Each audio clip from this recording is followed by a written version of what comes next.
ನಮಸ್ಕಾರ. ವಿಶೇಷ ಸಮಾಚಾರಕ್ಕೆ ಸ್ವಾಗತ. ನಾನು ಶಿವರಾಮು. ರಾಜ್ಯ ಸರ್ಕಾರದ ಮಹತ್ವಾಕಾಂಕ್ಷೆಯ 5ನೇ ಗ್ಯಾರಂಟಿಯಾದ ಯುವ ನಿಧಿ ಯೋಜನೆಗೆ ಇಂದು ಮಲೆನಾಡಿನ ಹೆಬ್ಬಾಗಿಲು ಶಿವಮೊಗ್ಗ ನಗರದಲ್ಲಿ ಚಾಲನೆ ನೀಡಲಾಯಿತು. ಲೋಕಸಭೆ ಚುನಾವಣೆ ಹತ್ತಿರವಾಗ್ತಿರೋ ಸಂದರ್ಭದಲ್ಲಿ 5ನೇ ಗ್ಯಾರಂಟಿ ಯೋಜನೆಯಾದ ಯುವ ನಿಧಿಯನ್ನ ಜಾರಿಗೆ ತರಲಾಗಿದೆ. ಈಗಾಗಲೇ ಯುವ ನಿಧಿ ಯೋಜನೆಗೆ ನೋಂದಣಿ ಪ್ರಕ್ರಿಯೆ ಚಾಲನೆ ಸಿಕ್ಕಿದೆ. ಆನ್ಲೈನ್ ಮೂಲಕ ಈವರೆಗೆ 65,000ಕ್ಕೂ ಹೆಚ್ಚು ಪದವಿ ಹಾಗೂ ಡಿಪ್ಲೊಮೊ ಅಭ್ಯರ್ಥಿಗಳಿಂದ ನೋಂದಣಿ ಮಾಡಿಕೊಳ್ಳಲಾಗಿದೆ.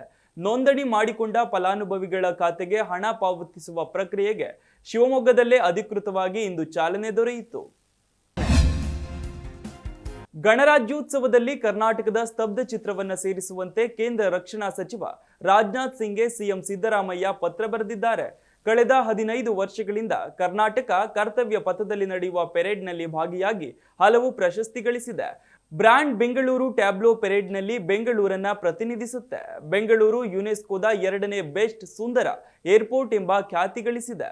ಪೆರೇಡ್ಗೆ ಅವಕಾಶ ನೀಡದಿರೋದು ಕನ್ನಡಿಗರ ಭಾವನೆಗಳಿಗೆ ಧಕ್ಕೆಯಾಗಿದೆ. ಹೀಗಾಗಿ ಕರ್ನಾಟಕದ ಟ್ಯಾಬ್ಲೋಗೆ ಅವಕಾಶ ನೀಡಬೇಕು ಅಂತ ಸಿಎಂ ಸಿದ್ದರಾಮಯ್ಯ ಮನವಿ ಮಾಡಿದ್ದಾರೆ. ಜನವರಿ 26ರಂದು ರಾಷ್ಟ್ರ ರಾಜಧಾನಿ ದೆಹಲಿಯಲ್ಲಿ ಜರುಗಲಿರುವ ಗಣರಾಜ್ಯೋತ್ಸವ ಪೆರೇಡ್ನಲ್ಲಿ ಕರ್ನಾಟಕದ ಸ್ತಬ್ಧ ಚಿತ್ರವನ್ನ ಕೇಂದ್ರ ಸರ್ಕಾರ ತಿರಸ್ಕರಿಸಿದೆ. ನಾಲ್ವಡಿ ಕೃಷ್ಣರಾಜ ಒಡೆಯರ್ ಸ್ತಬ್ಧ ಚಿತ್ರ, ದೇಶಪ್ರೇಮಿ ರಾಣಿ ಚೆನ್ನಮ್ಮ ಅವರ ಸ್ತಬ್ಧ ಚಿತ್ರವನ್ನ ಕೇಂದ್ರ ಸರ್ಕಾರ ನಿರಾಕರಿಸಿದೆ. ಕೇಂದ್ರ ಸರ್ಕಾರದ ಈ ಧೋರಣೆ ವಿರುದ್ಧ ಕನ್ನಡಿಗರಿಂದ ಭಾರೀ ವಿರೋಧ ವ್ಯಕ್ತವಾಗಿದೆ. ಕರ್ನಾಟಕವು ಕಳೆದ 14 ವರ್ಷಗಳಿಂದ ಟ್ಯಾಬ್ಲೋಗಳನ್ನ ಜನವರಿ 26ಕ್ಕೆ ಕಳುಹಿಸುತ್ತಿದೆ. ಬರೋಬ್ಬರಿ 14 ವರ್ಷಗಳಿಂದ ಟ್ಯಾಬ್ಲೋ ವಿಭಾಗದಲ್ಲಿ ಭಾಗವಹಿಸಿದ ದೇಶದ ಏಕೈಕ ರಾಜ್ಯ ಎಂಬ ಹೆಗ್ಗಳಿಕೆಗೆ ಕರ್ನಾಟಕದ್ದು. 2023ರ ಗಣರಾಜ್ಯೋತ್ಸವದ ಪೆರೇಡ್ನಲ್ಲಿ ಕರ್ನಾಟಕದ ನಾರಿ ಶಕ್ತಿ ಸ್ತಬ್ಧ ಚಿತ್ರ ವಿಜೃಂಭಿಸಿತ್ತು. ಆಸ್ಪತ್ರೆ ವೈದ್ಯರ ಎಡವಟ್ಟಿನಿಂದಾಗಿ 6 ವರ್ಷಗಳ ಕಾಲ ಕೋಮಾಕ್ಕೆ ಜಾರಿದ್ದ ಯುವಕ ಇದೀಗ ಮೃತಪಟ್ಟ ವಿಚಾರ ಬೆಳಕಿಗೆ ಬಂದಿದೆ. 2017ರಲ್ಲಿ ಆಸ್ಪತ್ರೆಗೆ ದಾಖಲಾಗಿದ್ದ ಬಾಲಕ ವಿಘ್ನೇಶ್ 2024ರ ಜನವರಿ 3ರಂದು ಮೃತಪಟ್ಟಿದ್ದಾನೆ. ಆತನಿಗೆ ಈಗ 20 ವರ್ಷ ವಯಸ್ಸಾಗಿತ್ತು. ಚಿಕಿತ್ಸಾ ವೆಚ್ಚ ನೀಡುವುದಾಗಿ ಹೇಳಿ ಕೇವಲ 5 ಲಕ್ಷ ರೂಪಾಯಿ ನೀಡಿ ಕೈ ತೊಳೆದುಕೊಂಡ ವೈದ್ಯರ ವಿರುದ್ಧ ಮೃತ ಯುವಕನ ಪೋಷಕರು ಬೆಂಗಳೂರು ನಗರದ ಬನಶಂಕರಿ ಪೊಲೀಸ್ ಠಾಣೆಗೆ ದೂರು ನೀಡಿದ್ದಾರೆ.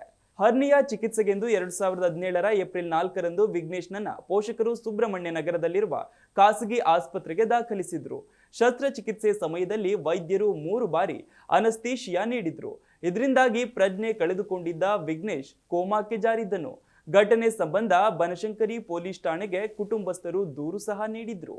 ಯುವಕನ ಕುಟುಂಬಸ್ಥರು ಪೊಲೀಸ್ ಠಾಣೆ ಮೆಟ್ಟಿಲೇರುತ್ತಿದ್ದಂತೆ ಎಚ್ಚೆತ್ತ ವೈದ್ಯರು ಚಿಕಿತ್ಸೆ ವೆಚ್ಚವನ್ನ ತಾವೇ ಭರಿಸುವುದಾಗಿ ಹೇಳಿದ್ರು. ಚಿಕಿತ್ಸೆಗೆ ಎಂದು 19 ಲಕ್ಷ ಖರ್ಚು ಮಾಡಲಾಗಿದೆ. ಆದರೆ ಆಸ್ಪತ್ರೆ ಆಡಳಿತ ಮಂಡಳಿ 5 ಲಕ್ಷ ನೀಡಿ ಕೈ ತೊಳೆದುಕೊಂಡಿದೆ. ಉಳಿದ ಚಿಕಿತ್ಸಾ ವೆಚ್ಚ ಕೂಡ ನೀಡದೆ ಬೆದರಿಕೆ ಹಾಕಿದ ಆರೋಪ ಕೇಳಿಬಂದಿದೆ. ಈ ನಡುವೆ 6 ವರ್ಷಗಳಿಂದ ಕೋಮಾದಲ್ಲಿದ್ದ ವಿಘ್ನೇಶ್ ಜನವರಿ 3ರಂದು ಮೃತಪಟ್ಟಿದ್ದು, ಆಸ್ಪತ್ರೆ ವೈದ್ಯರ ಎಡವಟ್ಟು ಸಂಬಂಧ ಮತ್ತೆ ಬನಶಂಕರಿ ಪೊಲೀಸ್ ಠಾಣೆಗೆ ಪೋಷಕರು ದೂರು ನೀಡಿದ್ದಾರೆ. ಪ್ರಕರಣ ದಾಖಲಿಸಿಕೊಂಡಿರುವ ಪೊಲೀಸರು ತನಿಖೆ ಆರಂಭಿಸಿದ್ದಾರೆ. ಟೆಂಡರ್ ಮಾಡಿಸಿಕೊಡಿ ಅಂತ ಸರ್ಕಾರಿ ಅಧಿಕಾರಿಯೊಬ್ಬರಿಗೆ 99,000 ರೂಪಾಯಿ ಲಂಚ ನೀಡುತ್ತಿದ್ದ ವ್ಯಕ್ತಿ ಮೇಲೆ ಲೋಕಾಯುಕ್ತ ಅಧಿಕಾರಿಗಳು ದಾಳಿ ಮಾಡಿ ಅರೆಸ್ಟ್ ಮಾಡಿದ್ದಾರೆ. ಹಾವೇರಿ ತಾಲೂಕು ಪಂಚಾಯಿತಿಯ ಇಒ ಭಾರತ್ ಹೆಗ್ಡೆ ಎನ್ನುವರಿಗೆ ಶರಣಪ್ಪ ಶೆಟ್ಟರ್ ಎಂಬುವ ವ್ಯಕ್ತಿ ಟೆಂಡರ್ ನನಗೆ ಮಾಡಿಸಿಕೊಡಿ ಅಂತ ಲಂಚದ ಆಮಿಷ ಒಡ್ಡಿದ್ದ. ಈ ಹಿನ್ನೆಲೆಯಲ್ಲಿ ಇಒ ಭಾರತ್ ಅವರು ಲೋಕಾಯುಕ್ತರ ಕಚೇರಿಗೆ ತೆರಳಿ ವ್ಯಕ್ತಿ ವಿರುದ್ಧ ದೂರು ನೀಡಿದ್ರು. ಆಮಿಷದಂತೆ 99,000 ರೂಪಾಯಿ ಲಂಚ ನೀಡಲು ಇಒ ಕಚೇರಿಗೆ ಬಂದ ವ್ಯಕ್ತಿ ಮೇಲೆ ಯೋಜನೆಯಂತೆ ಲೋಕಾಯುಕ್ತ ಅಧಿಕಾರಿಗಳು ರೇಡ್ ಮಾಡಿದ್ದಾರೆ. ಇದು ರಾಜ್ಯದಲ್ಲೇ ಮಾದರಿಯಾದ ವ್ಯಕ್ತಿ ಮೇಲಿನ ದಾಳಿಯಾಗಿದೆ. ಲಂಚ ಪಡೆಯೋದು ಅಷ್ಟೇ ಅಲ್ಲ, ಕೊಡೋದು ಕೂಡ ದೊಡ್ಡ ಅಪರಾಧ ಅನ್ನುವ ಕಾರಣಕ್ಕೆ ಇಒ ಭರತ್ ಅವರು ತೋರಿಸಿಕೊಟ್ಟಿದ್ದು ಕಳೆದ 15 ವರ್ಷಗಳಲ್ಲಿ ಇದೊಂದು ವಿಶೇಷ ಲೋಕಾಯುಕ್ತ ಪ್ರಕರಣವಾಗಿದೆ. ಈ ದಾಳಿ ಲೋಕಾಯುಕ್ತ ಡಿವೈಎಸ್ಪಿ ಚಂದ್ರಶೇಖರ್ ನೇತೃತ್ವದಲ್ಲಿ ನಡೆದಿದೆ. ಜನವರಿ 22ರಂದು ಅಯೋಧ್ಯೆಯಲ್ಲಿ ರಾಮಲಲ್ಲಾನಿಗೆ ಪಟ್ಟಾಭಿಷೇಕ ನಡೆಯಲಿದೆ. ಪ್ರಾಣ ಪ್ರತಿಷ್ಠಾಪನೆಯ ಸಂದರ್ಭದಲ್ಲಿ ಪ್ರಧಾನಿ ನರೇಂದ್ರ ಮೋದಿ ಕೂಡ ಕಾರ್ಯಕ್ರಮದ ಪ್ರಮುಖ ಭಾಗವಾಗಿ ಇರಲಿದ್ದಾರೆ. ಈ ಹಿನ್ನೆಲೆಯಲ್ಲಿ ವಿಶೇಷ ಆಡಿಯೋ ಬಿಡುಗಡೆ ಮಾಡಿರುವ ಮೋದಿ ತಾವು 11 ದಿನಗಳ ಕಾಲ ವಿಶೇಷ ವ್ರತ ಮಾಡಲಿರುವುದಾಗಿ ತಿಳಿಸಿದ್ದಾರೆ. ರಾಮಲಲ್ಲಾ ಪ್ರಾಣ ಪ್ರತಿಷ್ಠಾಪನೆಗೆ ಕೇವಲ 11 ದಿನಗಳು ಮಾತ್ರ ಉಳಿದಿವೆ. ಈ ಸುಸಂದರ್ಭಕ್ಕೆ ನಾನು ಕೂಡ ಸಾಕ್ಷಿ ಆಗ್ತಾ ಇರೋದು ನನ್ನ ಅದೃಷ್ಟ. ಹಲವು ತಲೆಮಾರುಗಳ ಸಂಕಲ್ಪ, ಬದುಕಿದ ಕನಸು ಮತ್ತು ಅದನ್ನು ಸಾಧಿಸುವ ಸಮಯದಲ್ಲಿರುವ ಸೌಭಾಗ್ಯ ನನ್ನದಾಗಿದೆ. ಇದೊಂದು ಅತ್ಯಂತ ದೊಡ್ಡ ಜವಾಬ್ದಾರಿಯಾಗಿದೆ. ಪವಿತ್ರ ಗ್ರಂಥಗಳಲ್ಲಿ ಉಪವಾಸಗಳು ಮತ್ತು ಕಟ್ಟುನಿಟ್ಟಾದ ನಿಯಮಗಳನ್ನು ಉಲ್ಲೇಖಿಸಲಾಗಿದೆ. ತಪಸ್ವಿಗಳು ಮತ್ತು ಆಧ್ಯಾತ್ಮಿಕ ಯಾತ್ರೆಯ ಮಹಾಪುರುಷರಿಂದ ನನಗೆ ಕೆಲವು ಮಾರ್ಗದರ್ಶನ ದೊರೆತಿವೆ. ಅವರು ಸೂಚಿಸಿದ ನಿಯಮಗಳ ಪ್ರಕಾರ ನಾನು ಇಂದಿನಿಂದ 11 ದಿನಗಳ ಕಾಲ ವಿಶೇಷ ಆಚರಣೆಯನ್ನ ಪ್ರಾರಂಭಿಸುತ್ತಿದ್ದೀನಿ. ಪುಣ್ಯ ಸಂದರ್ಭದಲ್ಲಿ ದೇವರ ಪಾದದಲ್ಲಿ ಪ್ರಾರ್ಥಿಸ್ತೇನೆ. ನನ್ನ ಕಡೆಯಿಂದ ಯಾವುದೇ ಕೊರತೆ ಆಗದಂತೆ ಆಶೀರ್ವದಿಸಬೇಕು ಅಂತ ಜನರಲ್ಲಿ ಪ್ರಾರ್ಥಿಸ್ತೇನೆ ಎಂದು ವಿಡಿಯೋದಲ್ಲಿ ನಮೋ ಹೇಳಿದ್ದಾರೆ. ಶ್ರೀರಾಮ, ಸೀತಾದೇವಿ, ಲಕ್ಷ್ಮಣ, ಹನುಮಂತ ವೇಷಧಾರಿಗಳು ಅಯೋಧ್ಯೆಗೆ ಫ್ಲೈಟ್ ಹತ್ತಿದ್ದಾರೆ. ಇವರು ಅಹಮದಾಬಾದ್ನಿಂದ ರಾಮಾಯಣದ ಪಾತ್ರಧಾರಿಗಳ ವೇಷದಲ್ಲಿ ಅಯೋಧ್ಯೆಗೆ ಆಗಮಿಸಿ ಎಲ್ಲರೂ ಬೆರಗಾಗುವಂತೆ ಮಾಡಿದ್ದಾರೆ. ಇವರನ್ನ ನೋಡಿ ಜನರು ಸೆಲ್ಫಿಗೆ ಮುಗಿಬಿದ್ದು ಅವರೊಂದಿಗೆ ಸೆಲ್ಫಿ ತೆಗೆದುಕೊಂಡಿದ್ದಾರೆ. ಮುಂದೆ ಶ್ರೀರಾಮಚಂದ್ರ, ಹಿಂದೆ ಸೀತಾದೇವಿ, ಲಕ್ಷ್ಮಣ, ಹನುಮಂತ ಅಯೋಧ್ಯೆ ಏರ್ಪೋರ್ಟ್ನಲ್ಲಿ ಒಬ್ಬರ ಹಿಂದೆ ಒಬ್ಬರಂತೆ ನಡೆದುಕೊಂಡು ಬಂದಿದ್ದಾರೆ. ಇವರು ಬಂದಿದ್ದು ಅಹಮದಾಬಾದ್ನಿಂದ ಅಯೋಧ್ಯೆಗೆ ಆರಂಭವಾಗಿರುವ ಮೊದಲ ಫ್ಲೈಟ್ನಲ್ಲಿ ಅನ್ನೋದು ವಿಶೇಷ. ರಾಮನ ಭಕ್ತರು ದೇವರ ರೀತಿಯಲ್ಲಿ ವಿಶೇಷ ವಸ್ತ್ರ ಧರಿಸಿ ಫ್ಲೈಟ್ನಲ್ಲಿ ಬಂದಿದ್ದಾರೆ. ಜೈ ಶ್ರೀರಾಮ್ ಅಂತ ಘೋಷಣೆ ಕೂಗುತ್ತಾ ರಾಮ ಜನ್ಮಭೂಮಿಗೆ ಕಾಲಿಟ್ಟಿದ್ದಾರೆ. ವಿಮಾನ ನಿಲ್ದಾಣದಲ್ಲಿದ್ದ ಜನರು ಚಪ್ಪಾಳೆ ತಟ್ಟಿ ಈ ದೇವರ ವೇಷಧಾರಿಗಳನ್ನ ಸ್ವಾಗತಿಸಿದ್ದಾರೆ. ಅಷ್ಟೇ ಅಲ್ಲ, ಅವರ ಜೊತೆ ಫೋಟೋಗಳನ್ನು ಕೂಡ ಕ್ಲಿಕ್ಕಿಸಿ ಸಂಭ್ರಮಿಸಿದ್ದಾರೆ. ರಾಮ ಮಂದಿರ ಉದ್ಘಾಟನೆಯ ದಿನ ಹತ್ತಿರ ಬರ್ತಿದೆ. ಹೀಗಾಗಿ ದೇಶದೆಲ್ಲೆಡೆ ಜನರು ರಾಮಲಲ್ಲಾನ ಪ್ರಾಣ ಪ್ರತಿಷ್ಠಾಪನೆಯನ್ನ ಕಣ್ತುಂಬಿಕೊಳ್ಳಲು ಎದುರು ನೋಡ್ತಿದ್ದಾರೆ. ಹೀಗಿರುವಾಗ ಶಾಲೆಯೊಂದರಲ್ಲೂ ರಾಮ ಜಪ ಮೊಳಗಿದೆ. ವಿದ್ಯಾರ್ಥಿಗಳು ಜೈ ಶ್ರೀರಾಮ್ ಎಂದು ಹೇಳುವ ದೃಶ್ಯ ಸಾಮಾಜಿಕ ಜಾಲತಾಣಗಳಲ್ಲಿ ವೈರಲ್ ಆಗಿದೆ. ಉತ್ತರ ಗುಜರಾತ್ನ ಜನತ್ಕಾಂತದಲ್ಲಿರುವ ಶಾಲೆಯೊಂದರಲ್ಲಿ ವಿದ್ಯಾರ್ಥಿಗಳು ಶಿಕ್ಷಕರಿಗೆ ಜೈ ಶ್ರೀರಾಮ್ ಎಂದು ಹೇಳುವ ಮೂಲಕ ಗೌರವ ಸೂಚಿಸುವುದನ್ನು ಕಾಣಬಹುದಾಗಿದೆ. ಜೊತೆಗೆ ಹಾಜರಿ ಕರೆಯುವಾಗ ವಿದ್ಯಾರ್ಥಿಗಳು ಜೈ ಶ್ರೀರಾಮ್ ಎಂದು ಹೇಳಿದ್ದಾರೆ. ಸದ್ಯ ಸಾಮಾಜಿಕ ಜಾಲತಾಣದಲ್ಲಿ ವಿದ್ಯಾರ್ಥಿಗಳ ಜೈ ಶ್ರೀರಾಮ್ ಜಪದ ದೃಶ್ಯ ವೈರಲ್ ಆಗಿದೆ. ದರ್ಶನ್ ನಟನೆಯ ಕಾಟೇರ ಸಿನಿಮಾ ರಿಲೀಸ್ ಆಗಿ 2 ವಾರಗಳು ಕಳೆದಿವೆ. ಈಗಲೂ ಸಿನಿಮಾ ಅನೇಕ ಕಡೆಗಳಲ್ಲಿ ಉತ್ತಮ ಪ್ರದರ್ಶನ ಕಾಣ್ತಿದೆ. ಇದು ತಂಡದ ಖುಷಿ ಹೆಚ್ಚಿಸಿದೆ. ಸಿನಿಮಾ ಬಾಕ್ಸ್ ಆಫೀಸ್ ನಲ್ಲಿ ಒಳ್ಳೆಯ ಗಳಿಕೆ ಮಾಡ್ತಿದೆ.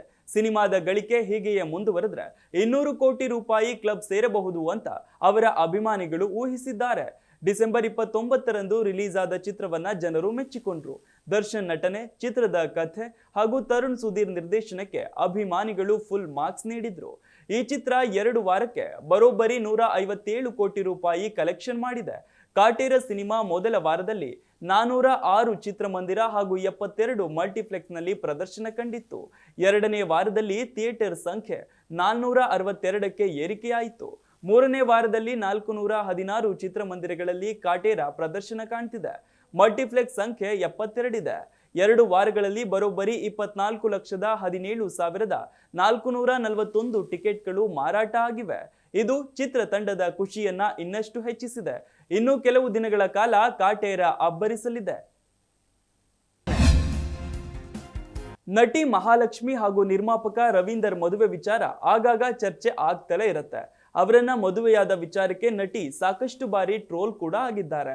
ಈಗ ರವೀಂದರ್ ಅವರು ಮತ್ತೆ ಸುದ್ದಿಯಲ್ಲಿದ್ದಾರೆ. ಅವರನ್ನ ಆಸ್ಪತ್ರೆಗೆ ದಾಖಲು ಮಾಡಿ ಐಸಿಯುನಲ್ಲಿ ಚಿಕಿತ್ಸೆ ನೀಡಲಾಗ್ತಿದೆ ಅನ್ನೋ ಮಾಹಿತಿ ಹರಿದಾಡ್ತಿದೆ. ಕಳೆದ 1 ವಾರದಿಂದ ಟ್ರೀಟ್ಮೆಂಟ್ ಕೊಡಲಾಗ್ತಿದೆಯಂತೆ. ಅವರಿಗೆ ತೀವ್ರ ಅನಾರೋಗ್ಯ ಉಂಟಾಗಿದೆ ಎನ್ನಲಾಗಿದೆ. ಈ ಹಿಂದೆ ವಂಚನೆ ಪ್ರಕರಣದಲ್ಲಿ ರವೀಂದರ್ ಜೈಲಿಗೆ ಕೂಡ ಹೋಗಿ ಬಂದಿದ್ರು. ಈ ವೇಳೆ ಮಹಾಲಕ್ಷ್ಮಿ ಪತಿಗೆ ವಿಚ್ಛೇದನ ನೀಡ್ತಾರೆ ಅನ್ನೋ ಮಾತುಗಳು ಕೂಡ ಕೇಳಿ ಬಂದವು. ಆದರೆ ಮಹಾಲಕ್ಷ್ಮಿ ಮತ್ತು ರವೀಂದರ್ ಈ ರೀತಿಯ ಟ್ರೋಲ್ಗಳಿಗೆ ತಲೆ ಕೆಡಿಸಿಕೊಂಡಿರಲಿಲ್ಲ. ಇನ್ನು ಇತ್ತೀಚೆಗೆ ರವೀಂದರ್ ಅವರ ಶ್ವಾಸಕೋಶಕ್ಕೆ ಸೋಂಕು ತಗುಲಿತ್ತಂತೆ. ಉಸಿರಾಡಲು ಕೂಡ ಕಷ್ಟವಾಗ್ತಂತೆ. 1 ವಾರದಿಂದ ಐಸಿಯುನಲ್ಲಿ ಅವರಿಗೆ ಚಿಕಿತ್ಸೆ ನೀಡಲಾಗ್ತಿದೆ. ಶೀಘ್ರವೇ ಅವರು ಚೇತರಿಸಿಕೊಳ್ಳುವ ಭರವಸೆಯಲ್ಲಿದ್ದಾರೆ ಎನ್ನಲಾಗಿದೆ. ದಕ್ಷಿಣದ ಖ್ಯಾತ ನಟಿ ನಯನತಾರಾ ನಟನೆಯ ಅನ್ನಪೂರ್ಣಿ ಸಿನಿಮಾವನ್ನ ಕೊನೆಗೂ ನೆಟ್ಫ್ಲಿಕ್ಸ್ ತೆಗೆದುಹಾಕಿದೆ. ಈ ಸಿನಿಮಾ ಬಗ್ಗೆ ಸಾಕಷ್ಟು ಟೀಕೆಗಳು ಕೇಳಿ ಬಂದಿದ್ವು. ಅಲ್ಲದೆ ಸಿನಿಮಾ ಬಗ್ಗೆ ದೂರು ಕೂಡ ದಾಖಲಾಗಿತ್ತು.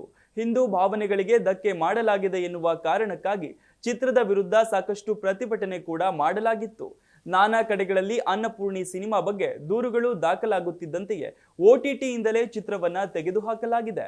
ಈ ಚಿತ್ರದಲ್ಲಿ ಶ್ರೀರಾಮನನ್ನ ಮಾಂಸಾಹಾರಿ ಎಂಬಂತೆ ಬಿಂಬಿಸಲಾಗಿತ್ತು. ಇಂತಹ ವಿವಾದಿತ ದೃಶ್ಯಗಳನ್ನ ತೆಗೆದು ಹಾಕುವವರೆಗೂ ಅನ್ನಪೂರ್ಣಿ OTTಯಲ್ಲಿ ಸಿಗಲಾರದು. ಅಫ್ಘಾನಿಸ್ತಾನ ವಿರುದ್ಧ ಆರಂಭವಾಗಿರುವ 3 ಪಂದ್ಯಗಳ ಸರಣಿಯ ಮೊದಲ ಪಂದ್ಯದಲ್ಲಿ ಪ್ರವಾಸಿ ತಂಡವನ್ನ 6 ವಿಕೆಟ್ಗಳಿಂದ ಸುಲಭವಾಗಿ ಸೋಲಿಸಿದ ಟೀಂ ಇಂಡಿಯಾ 1-0 ಮುನ್ನಡೆ ಸಾಧಿಸಿದೆ. ಮೊಹಾಲಿಯಲ್ಲಿ ನಡೆದ ಮೊದಲ ಟಿ20 ಪಂದ್ಯದಲ್ಲಿ ಮೊದಲು ಬ್ಯಾಟಿಂಗ್ ಮಾಡಿದ ಅಫ್ಘಾನಿಸ್ತಾನ ತಂಡ ನಿಗದಿತ ಓವರ್ನಲ್ಲಿ 5 ವಿಕೆಟ್ ನಷ್ಟಕ್ಕೆ 158 ರನ್ ಗಳಿಸಿತ್ತು. ಅಫ್ಘಾನ್ ನೀಡಿದ 159 ರನ್ ಗುರಿ ಬೆನ್ನತ್ತಿದ ಭಾರತ ನಾಯಕ ರೋಹಿತ್ ಶರ್ಮಾ 0ಗೆ ರನ್ಔಟ್ ಆಗುವ ಮೂಲಕ ಕೆಟ್ಟ ಆರಂಭವನ್ನ ಪಡೆಯಿತು. ನಂತರ ಬಂದ ಆರಂಭಿಕರಾದ ಶುಭ್ಮನ್ ಗಿಲ್, ತಿಲಕ್ ವರ್ಮಾ ಸಹ ಕಡಿಮೆ ರನ್ಗೆ ಔಟ್ ಆದ್ರು. ಇನ್ನು ಜಿತೇಶ್ ಶರ್ಮಾ 31 ರನ್ಗೆ ಔಟ್ ಆದ್ರು. ಆದರೆ ಶಿವಮ್ ದುಬೆ ಅಜೇಯ 60 ರನ್ ಸಿಡಿಸಿ ಟೀಂ ಇಂಡಿಯಾ ಗೆಲುವಿನಲ್ಲಿ ಪ್ರಮುಖ ಪಾತ್ರ ವಹಿಸಿದ್ರು. ಇನ್ನು ರಿಂಗ್ ಸಿಂಗ್ ಅಜಯ್ 16 ರನ್ ಗಳಿಸಿದ್ದಾರೆ. ಅಂತಿಮವಾಗಿ ಭಾರತ 17.3 ಓವರ್ಗಳಲ್ಲಿ 4 ವಿಕೆಟ್ ಕಳೆದುಕೊಂಡು 159 ರನ್ ಸಿಡಿಸಿ ಗೆಲುವಿನ ನಗೆ ಬೀರಿತ್ತು. ಇದಿಷ್ಟು ಈವರೆಗಿನ ಅಪ್ಡೇಟ್ಸ್. ನಿರಂತರ ಸುದ್ದಿಗಾಗಿ ನೋಡ್ತಾ ಇರಿ ಜಿ ಕನ್ನಡ ನ್ಯೂಸ್. ಸತ್ಯವೇ ಸುದ್ದಿಯ ಜೀವಾಳ.